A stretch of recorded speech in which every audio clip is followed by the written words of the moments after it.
Hey, everybody. I thought I would jump on and just talk a little bit about the early trends that we're seeing in this admission cycle. The ED1 decisions are all in. Quite a few ED2 decisions are now rolling in. We've seen a lot of big state schools, early action. So we're starting to see some trends. Of course, we won't have the full picture till we get to April and we see all the decisions. But here's a few things that we know are happening out there.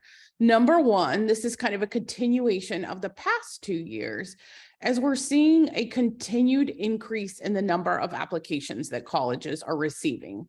We're also seeing an increase in the number of colleges that students are applying to. So how does this affect everything when decisions come down? It's very hard because the colleges are getting so many more applications, which is making this even more competitive, right? In addition, its colleges are paying attention to students who really fit their college, who've shown interest to their college. And so students who match with the college's values, and of course their priorities, which change from year to year. They may have geographic preferences. They may be looking for certain types of students in certain programs.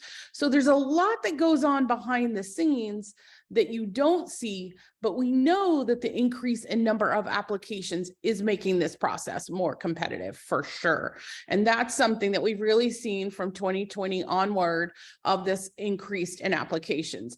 I think it's important to note for those of you in Texas that our two big flagship state colleges, UT and A&M, both went on the Common Application this year. So they both saw nice increases as well. So that again made the process more competitive for students.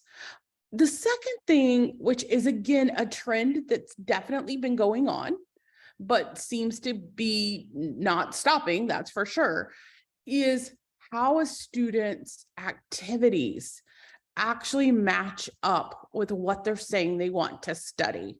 So the student who wants to be, in international relations and has done a lot of studying languages and maybe did an abroad program where they learned about, the government in another country, or did in shadowing or an internship with an international company, those kinds of activities are really important to show colleges that a student is, genuinely matched to this major. And that, to me, when I look at, the caseload, that I think continues to be really important, that the reader can see some of the students' intellectual interests. So even if it wasn't a major, that they can see a spot where the student is so curious that they're going even deeper. And I think, especially in a test optional world, with sometimes where we only have grades and activities, this activity piece is critical.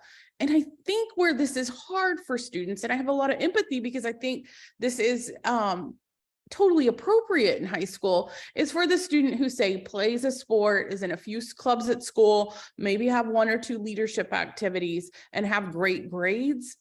That's probably not going to be enough to get them. It was never enough, but it's really not enough. And that's both at highly selective schools and then even those schools right under the most selective schools. So we're seeing that, I'd say, a little trickle down of that, where of course that was never enough to get into the Ivies, but at this point I see that trickling down a little bit.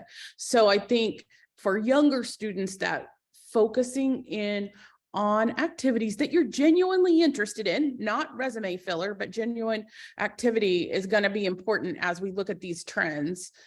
And I would say the third thing is grades. You cannot run from your grades. So one of the things, grades have always, of course, been important in the college admissions process. But right now, because some kids have test scores, some students don't, the grades is that main enchilada that is really out there and you cannot run from it. So that piece is also critically important. Now, the flip side of that is you can't just depend on your grades, okay? So it's this weird conundrum of, if you don't have the really great grades, that's going to be an issue because you're just not going to have the academic rigor and heft that a college may be looking for. On the other hand, You can't just go on your grades and think that that's going to do it, because you've got to be able to show those other things. So it's kind of it's a little bit of a yin and yang here. You've got to have both, but I do think that with the test optional environment, grades have become more important, and rigor. So both of those two things together have become even more important. And I definitely can see that in some of the decisions. The last thing that is, of course, been happening since 2020 and is certainly continuing to happen is just the amount of deferrals. So colleges are hedging their bets here. They're not sure how many students they're going to enroll.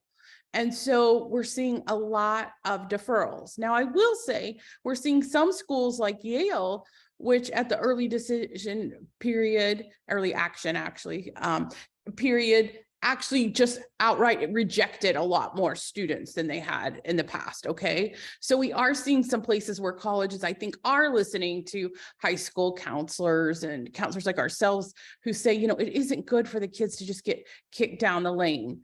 But overall, in the overall scheme of things, we are seeing a ton of deferrals, which is really hard on kids, because then it's like you're kind of in the purgatory of college admissions. You're just waiting and you don't know, are you there, are you not? So I think that has been something that's been really hard. So if you take this increase in applications and then you take the number of deferrals, it can feel, you know, pretty chaotic for families and pretty surprising. I think that overall, we're seeing some families really distraught by these students with great grades that are getting a lot of deferrals. And so that's what we're seeing right now. I think for students who are entering this process in the future, study on those classes, especially the places where you're good and you're strong. Also, you can't ignore the building up some activity, some leadership, some fit to major. That's got to be in there, even if you have the great grades. And so these are a few trends we're seeing. I'm really excited for the season as a whole to end, where we can kind of look at the whole arc and compare with colleagues and that kind of thing. But I think this is just a snapshot of what we're seeing on February the 12th. Thanks. Have a great day.